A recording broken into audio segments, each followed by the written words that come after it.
Hello students, welcome back to my channel. जैसे कि आप सब लोगों की वर्कशीट है, वर्कशीट नंबर 45। यहाँ पे आपका लिखा नहीं हुआ पर आपकी 49 वर्कशीट है। ठीक है, इसके अंदर आपकी क्लास 10th की आपकी वर्कशीट है विज्ञान की। ठीक है, इसमें हम आज पूरा डिटेल करेंगे। इसे मैं आपको पूरा ये एक्सप्लेन करूंगा और फिर इसके आपको आंसर प्रोवाइड करूंगा, क्वेश्चन आंसर जो इसके दिए हुए हैं। ठीक है, तो आपकी 29 अक्टूबर की वर्कशीट है विज्ञान की क्लास 10th की। ठीक है, यहाँ पे आपको अपना नाम लिखना है, यहाँ पे आपको अपने अध्यापक का नाम लिखना है और फिर आपको ये सबमिट करके आनी है। ठीक है, इसमें जो दिया गया है ये आपका बायोलॉजी का, ठीक है, ये पहला चैप्टर है, मतलब पहला आपका एक तरीके से बायोलॉजी का फर्स्ट टॉपिक है। ठीक है, इसमें दिया हुआ आनुवंशिकता एंड जैव विकास। इसका मतलब होता है, आनुवंशिकता का मतलब होता है कि कोई भी चीज़ जो रिलेट करती है आपके एंसेस्टर से। ठीक है, वो एंसेस्टर कुछ भी हो सकते हैं, आपके जीन से रिलेटेड जो चीज़ करती हैं, जो पुराने आपके जीन्स रहे हैं या फिर बदलते आए।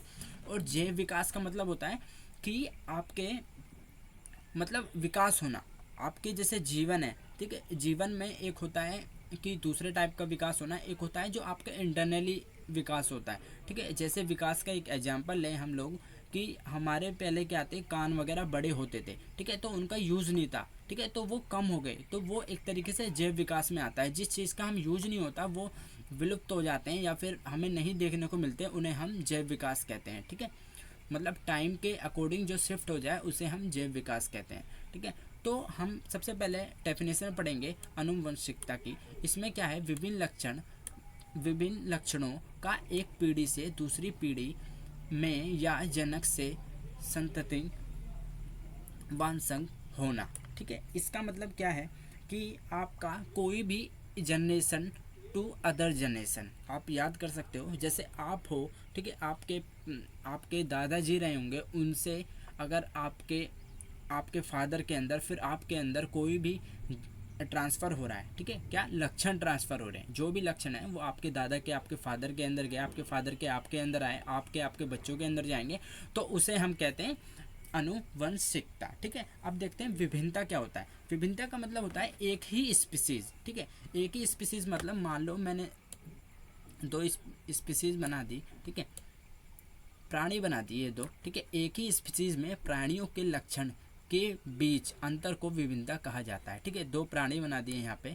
ठीक है, इनके अलग अलग ही लक्षण। ठीक है, स्पीसीज उनकी सेम है, प्राणी दो हैं, इनके बीच जो अंतर होगा उनको हम विभिन्नता कहेंगे। ठीक है, फिर हम आगे देखते हैं। आगे आपका दिया हुआ है इसमें कि इन्होंने कहा है, यहाँ पे लिखा है यूकैरियोटिक कोशिकाएं। यूकैरियोटिक कोशिकाएं कौन सी होती हैं, वो होती हैं जिसमें बहुत सारी कोशिका मिलके बनी होती है। ठीक है, आपने देखा होगा प्रोकैरियोट कोशिका जो थी वो एक ही कोशिका से मिलके बनती थी, लेकिन ये कोशिका बहुत सारी कोशिका से मिलके बनती है। ठीक है, नामिक गुणसूत्रों में आनुवंशिक सामग्री गुणसूत्रों में मौजूद होती है। इसमें बताया गया है कि कोई भी जो आपका गुणसूत्र होता है, ठीक है, जो आपका एक तरीके से आप मान लो अनुवंशिक, उसे हम कहते हैं जेनेटिक, जैसे आप मान के चलते हो। ठीक है, वो क्या होता है कि उसके बिल्कुल नाभिक में प्रेजेंट होता है, जिसे हम न्यूक्लियस बोलते हैं। ठीक है, जैसे मैं यहाँ आपको दिखा रहा हूँ, ये रहा आपका बिल्कुल ही यहाँ पे आपको नाभिक देखने को मिलेगा। ठीक है, तो आपकी यहाँ पे सेल है, सेल से क्या है, ये आपके क्रोमोजोम है। ठीक, क्रोमोजोम के बारे में भी, इन्हें गुणसूत्र के धागे जो इनको हम क्रोमोजोम बोलते हैं। ठीक है, गुणसूत्र की तरह की संरचनाएं होती हैं जो आनुवांशिक जानकारी को एक पीढ़ी से दूसरी पीढ़ी तक ले जाती है। ठीक है, अब जब ये जो आपके गुणसूत्र के धागे हैं, इसका काम होता है कि एक पीढ़ी से दूसरी पीढ़ी तक लेके जाना आपके गुणसूत्र को। ठीक है, फिर हम देख लेते हैं जो इसमें लिखा है, जो आनुवंशिक जानकारी को एक पीढ़ी से ले जाती है, हमने कवर कर लिया। क्रोमोसोम डीएनए और प्रोटीन से बने होते हैं। ठीक है, ये क्या होते हैं, किससे बने होते हैं, क्रोमोसोम और आपके प्रोटीन से बने होते हैं। ठीक है, अब आपका ये रहा डीएनए का स्ट्रक्चर। ठीक है, इसमें क्या है, जीन की कोडिंग है। ठीक है, तो ये किससे बने हुए हैं, डीएनए और प्रोटीन से बने हुए हैं ये पूरे के पूरे जो आपके क्रोमोसोम है। ठीक है, वे कोशिका विभाजन, आनुवंशिकता, विभिन्नता और पुनर्जन्म में महत्वपूर्ण होते हैं।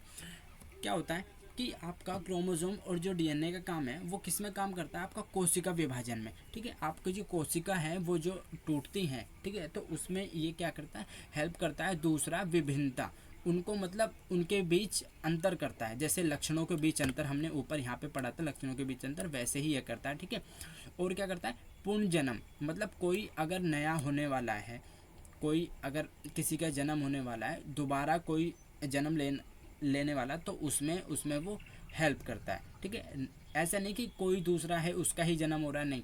जैसे आप हो, आपके बच्चे होंगे, ठीक है, तो उसमें वो बहुत बड़ा रोल प्ले करता है कि आपके जो लक्षण हैं वो उसमें भेजे जाएंगे। ठीक है, तो डीएनए और डीएनए की इसमें फुल फॉर्म बताई हुई है। डीएनए पूरा नाम होता है डीऑक्सी राइबोस न्यूक्लिक एसिड। ये आप सब लोग को पता होगा, मनुष्य में वंशागत सामग्री है। ठीक है, ये एक तरीके की ये आपकी वंशागत सामग्री मानी जाती है, क्योंकि इसके द्वारा ही आप डिफाइन करते हो कि आपके अंदर कौन सी गुण है। ठीक है, एक तरीके से जो हमने ऊपर बताया लक्षण, ठीक है, वो इसके बेस पे ही होता है। सभी अन्य जीव में एक ही व्यक्ति के शरीर में लगभग हर कोशिका में समान डीएनए होता है। ठीक है, एक चीज़ अच्छी है, बहुत अच्छा लाइन है। ठीक है, आप ये मत सोचो कि आपके अंदर इतनी सारी कोशिकाएं तो हर कोशिका के अंदर अलग आपका डीएनए होगा, ऐसा कुछ नहीं है। आप इंसान हो तो आपके अंदर हर पार्ट के अंदर, चाहे वो पैर हो, हाथ हो, मुंह हो, आपके ब्लड्स के अंदर जितनी भी सेल्स है, सबका डीएनए एकदम सेम है, बिल्कुल डिफरेंट नहीं हो सकता। ठीक है, अधिकांश, अब आगे देखते हैं इसमें क्या है। इसमें कहा गया है अधिकांश डीएनए कोशिका नाभिक, जहां इसे परमाणु डीएनए भी कहा जाता है। इसमें क्या क्या कहा गया है कि जो आपका जो नाभिक होता है, मतलब जो न्यूक्लियस होता है सेल का, ठीक है, उसमें क्या होता है, एक वो होता है, ठीक है, माइटोकॉन्ड्रिया। ठीक है, उसके बारे में भी बोलेंगे, लेकिन उन्हें कहा गया है उसको हम एक तरीके का परमाणु डीएनए भी कहा जाता है। परमाणु मतलब न्यूक्लियर। ठीक है, न्यूक्लियर डीएनए भी कहा जाता है, न्यूक्लियर से आप समझ जाओगे। ठीक है, और हम नीचे चलते हैं तो इसमें और दिया हुआ है कि ये आगे वही बात कही होगी इन्होंने, में स्थित है, लेकिन डीएनए में थोड़ी मात्रा में माइटोकॉन्ड्रिया में भी पाया जाता है। ठीक है, माइटोकॉन्ड्रिया आपने देखा होगा, सेल की स्ट्रक्चर जब आपने पढ़ी होगी उसमें एक माइटोकॉन्ड्रिया होता है, तो उसके अंदर भी थोड़ा पार्ट पाया जाता है डीएनए का। ठीक है, लक्षण एक जीव की एक विशिष्ट विशेषता है। ठीक है, लक्षण जीन या पर्यावरण द्वारा निर्धारित किए जा सकते हैं। ठीक है, लक्षण जो है वो आपका एनवायरनमेंट के थ्रू निर्धारित किया जा सकता है। ठीक है, अगर हमें इंटरेक्शन करना हो तो वो उसके द्वारा निर्धारित किया जा सकता है। अब यहाँ पे कुछ आपके डिफाइन दिए हुए हैं दो बगल में, इन्हें हम देखते हैं। थोड़ा जूम कर देता हूँ मैं इसको, ताकि आपको अच्छे से ये समझ आ जाए। ठीक है, हम यहाँ पे देखते हैं, यहाँ पे दिया हुआ है जीन। जीन आनुवंशिकता एक बुनियादी इकाई, कार्यात्मक इकाई है। ठीक है, जीन क्या है, आपका एक बुनियाद और कार्यात्मक इकाई है। जो मतलब आपने देखा होगा कि किसी भी चीज़ की एक इकाई होती है। हमने क्या पढ़ा कि हमारी इकाई क्या है, जो हम जिंदा हैं तो हमारी इकाई क्या है, हमारी इकाई कोशिका है। तो ऐसे ही जो जीन क्या है, जीन किसकी आनुवंशिकता की बुनियाद और कार्यात्मक इकाई है। जीन डीएनए संरचनाएं बनाते हैं। ठीक है, ये हमने पहले भी पढ़ा था। ठीक है, जीन जो संरचनाएं ऊपर पढ़ी थी वो इसमें यही था। ठीक है, मनुष्य की प्रत्येक जीन की दो प्रतियां होती हैं। कोई भी मनुष्य है उसके जीन की दो प्रतियां, मतलब दो कॉपी होती हैं, जिन्हें हम एलील के रूप में जानते हैं। ठीक है, अगर मान लो कोई जीन है, ठीक है, जीन को अगर दो जीन आप देखोगे एक साथ में, तो उनको हम क्या कहेंगे, उनको हम एलील कहेंगे। ठीक है, ये बात आप याद रखना। प्रत्येक माता पिता से एक, ठीक है, प्रत्येक माता पिता से एक के एलील विभिन्नता एवं विशिष्ट के लिए जिम्मेदार है। इसमें क्या कहा है कि प्रत्येक माता पिता से, ठीक है, एक जीन के एलील विभिन्नता एवं विशिष्ट के लिए जिम्मेदार होते हैं। इसमें यह बताया गया है कि जो डिफरेंस होता है, ठीक है, जो वेरिएशन होता है एक पर्टिकुलर जीन का, उसे हम एलील कहते हैं, और वो उसके लिए रेस्पॉन्सिबल होता है वेरिएशन के लिए। ठीक है, विभिन्नता के लिए वो जिम्मेदार होता है, एक तरीके से ये कहेंगे। ठीक है, अब हम ये देख लेते हैं आगे इसमें क्या है। इसमें दिया गया है जनन के दौरान विभिन्नता। ठीक है, जनन आप समझते हैं रिप्रोडक्शन। ठीक है, उसके दौरान कह रहे हैं कि विभिन्नता का संचय। ठीक है, तो इसमें थोड़ा सा वो दिया हुआ, मैं आपको आसान करके पढ़ा दूंगा, आपको ये पूरा समझ में आ जाएगा। ठीक है, इसमें दिया हुआ है, इसमें पहले एक बार मैं रीड कर देता हूँ, फिर आपको ये पूरा समझा दूंगा मैं, ठीक है। इसमें दिया हुआ है कि, ठीक है, ये इतना है, ठीक है। इसमें दिया है, पूर्वत पीढ़ी से वंशागीन संस्कृति को एक अधिकार, शारीरिक अभिकलम, डिजाइन एवं कुछ विभिन्नताएं प्राप्त होती हैं। दूसरी पीढ़ी में पहली पहली पीढ़ी से आहरित विभिन्नताएं एवं कुछ नई विभिन्नताएं उत्पन्न होगी। चित्र 1 में उस स्थिति को दर्शाया गया है, ठीक है। मैं बताता हूँ इसमें क्या है। इसमें इन्होंने बताया है कि जो आपका चित्र देख रहे होगे, ये आपकी एक पीढ़ी है, ठीक है। इससे क्या बनी, 2 पीढ़ी बनी, ठीक है। फिर एक ने 2 पीढ़ी बनाई, इसने 2 बनाई, ठीक है। तो इसमें ये बताया गया है कि क्या होते हैं, कुछ विभिन्नताएं होती हैं कि दूसरी पीढ़ी में पहली से आ रही विभिन्नताएं एक कुछ नई विभिन्नताएं उत्पन्न होगी, ठीक है।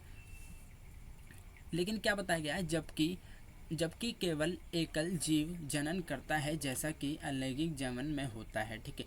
यदि जीवाणु विभाजित होता है तो परिणामगत 2 जीवाणु उत्पन्न होते हैं, ठीक है। अब क्या है कि इन्होंने कहा है कि अब जो रिप्रोडक्शन आपका होता है, रिप्रोडक्शन मतलब जनन जो होता है आपका, अगर कोई एक सिंगल है, ठीक है, अगर वो आपका खुद में ही एक जनन हो रहा है, ठीक है, खुद में ही जो जनन हो रहा है उसमें क्या होगा कि उसमें 2 बन सकते हैं, ठीक है। अकेले से आपके 2 रिप्रोड्यूस हो सकते हैं, फिर दो होंगे तो एक फिर 2 करेगा, ठीक है। इसके बाद भी यहाँ से आपके 2 जनन हो सकते हैं, ठीक है, यहाँ से भी हो सकते हैं। लेकिन वो सिर्फ क्या होगा लेकिन ये सिर्फ उसके लिए दिया गया है जब आपका जनन विभिन्नता के दौरान होगा, ठीक है। फिर आपका यहाँ पे दिया गया है कि जो भी आपका रिप्रोड्यूस है एज हैपन इन जनन रिप्रोडक्शन, ठीक है। अब यहाँ पे एक चीज़ दी है कि बहुत अच्छी, यहाँ पे आपको दिया होगा कि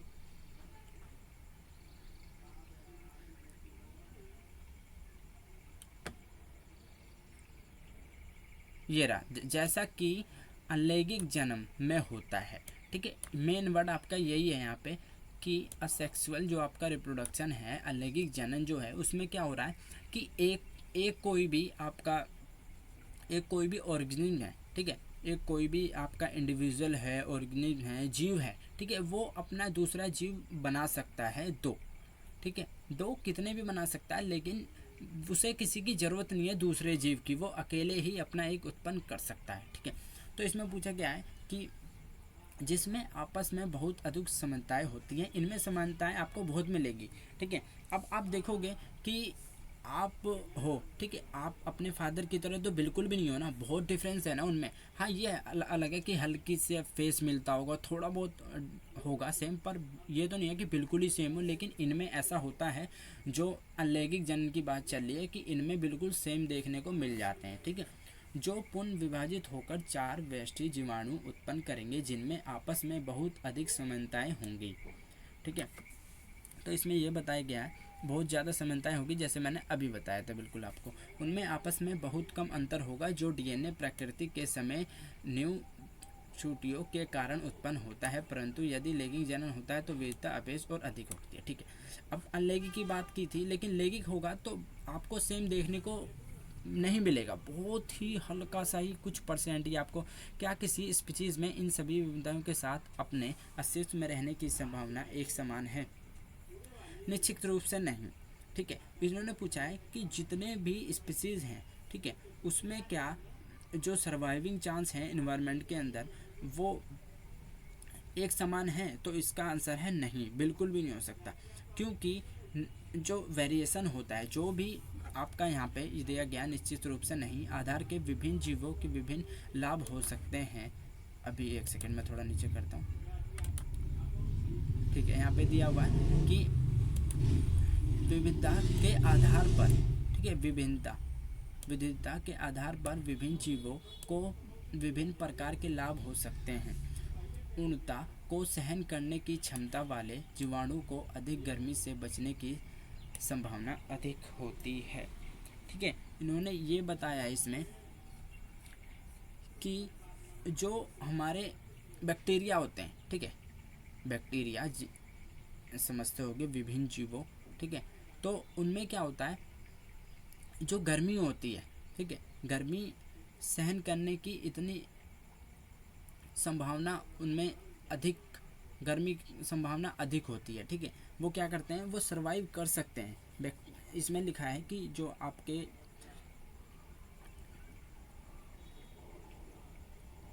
ठीक है, वो जैसे जैसे मौसम चेंज होता है, इन्वायरमेंट चेंज होता है, उसके हिसाब से वो अपने आप को वो कर लेते हैं रहने की उपस्थिति, और अपने आप से वो मतलब कुछ तो अगर जो होते हैं मतलब सरवाइव करने लायक, वो सरवाइव कर जाते हैं, बाकी जो होते हैं वो डेड हो जाते हैं, ठीक है। तो मैं आपको एक चीज़ और बताना चाहता हूँ कि आपने अगर यहाँ तक आ गए हो तो आप देख रहे होगे, आपको मैं एक चीज़ दिखा देता हूँ। यहाँ पे आपको दिख रहा होगा मेरा चैनल है, ठीक है। तो इस पे आपको सब्सक्राइब कर लेना है, आपका रेड कलर का बटन आ रहा होगा, ठीक है। वीडियो के नीचे अगर आप फ़ोन में देख रहे हो तो रेड कलर का बटन आ रहा है, उस पर सब्सक्राइब दबा देना, और चैनल का बेल आइकन जरूर दबा देना, जिससे मैं जो भी नई वीडियो डालूँ आपके पास नोटिफिकेशन पहुँच जाए। इससे आपको हेल्प होगी जो भी मैं लेटेस्ट वो डालूंगा। तो क्लास 10 रिलेटेड बोर्ड के एग्जाम के रिलेटेड मैं वीडियो डालने वाला हूँ, तो उसके लिए आपको हेल्प रहेगा। तो मैं अब इसके क्वेश्चन आंसर करवा देता हूँ, आप सब लोग देख लीजिए, ठीक है। तो फर्स्ट क्वेश्चन में क्या दिया है, निम्नलिखित की परिभाषा लिखी है। तो फर्स्ट क्वेश्चन में क्या दिया गया, आनुवंशिकता की परिभाषा लिखनी है आपको। तो आनुवंशिकता की परिभाषा में आपको लिखना है कि विभिन्न लक्षणों का एक पीढ़ी से दूसरी पीढ़ी में या जनक संतति वंशागित होना, ठीक है, वो हमारा आनुवंशिकता कहलाता है। 2 में देखना है विभिन्नता, एक ही स्पीशीज में प्राणियों के लक्षणों के बीच अंतर को विभिन्नता कहा जाता है। 3 में देखना है क्रोमोसोम, धागे की तरह की होती है, जो आनुवंशिकता जानकारी को एक पीढ़ी से दूसरी पीढ़ी तक ले जाता है, उसे हम क्रोमोसोम कहते हैं। लक्षण देखना है, लक्षण एक जीव एक विशिष्ट विशेषता है, लक्षण जीन्स या परिवर्तन द्वारा निर्धारित किए जा सकते हैं। अब फिर देखना है जीन की डेफिनेशन लिखनी है। जीन आनुवंशिकता की बुनियाद और क्रियात्मक इकाई है जो डीएनए संरचना बनाते हैं। मनुष्य की प्रत्येक जीन की 2 प्रतिक्रियाएं होती हैं, ठीक है। अब क्वेश्चन नंबर 2 दिया है। क्वेश्चन नंबर 2 यहाँ पे लिखा हुआ है कि इसमें दिया हुआ है यदि एक लक्षण ए एंगल प्रयोजनी समष्टि के 10% सदस्यों में पाया जाता है तथा लक्षण बी उसी समष्टि में 60% जीवों में पाया जाता है, तो कौन सा लक्षण पहले उत्पन्न होगा, इन्होंने ये पूछा है। तो इसमें क्या कहा है कि इन्होंने कहा है कि जो बी है उसमें 7% जीवों में पाया जाता है और ए में 10%, तो ऑब्वियस है जो ज़्यादा होगा उसमें ही पहले देखने को मिलेगा, ठीक है। तो इसका आंसर सिर्फ आपको इतना लिखना है कि उत्तर 2 करके लक्षण बी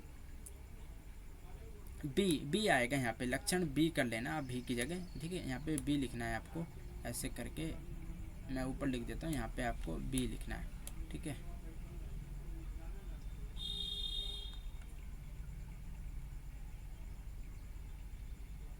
ठीक है, यहाँ पे आप बी लिख लेना, लक्षण बी 60% पहले उत्पन्न हुआ होगा। ये आपका फाइनल आंसर है। फाइनल वर्कशीट कंप्लीट हो गई। तो चैनल को सब्सक्राइब करना मत भूलना और बेल आइकन पे क्लिक कर देना, जिससे कि आपको सारी नोटिफिकेशन मिलती रहे, क्योंकि मैं अब क्लास 10 से बोर्ड की एग्ज़ाम की प्रिपरेशन स्टार्ट कर दी है। मैंने सैम्पल पेपर डाले हैं और मैंने ये बताया बच्चों को कि आप 90% कैसे स्कोर कर सकते हो एग्ज़ाम में, ठीक है। क्योंकि अभी आपके पास बहुत कम टाइम बचा है, 5 मंथ बाकी हैं, आपके एग्ज़ाम आने वाले हैं, ठीक है। तो आपको तैयारी अच्छी करनी है। तो 90% से अगर आपको ऊपर लानी है 10th क्लास में, ठीक है, तो आप मेरे चैनल को जरूर सब्सक्राइब कर लेना और मिलते हैं नेक्स्ट वीडियो में। Till then bye, stay healthy.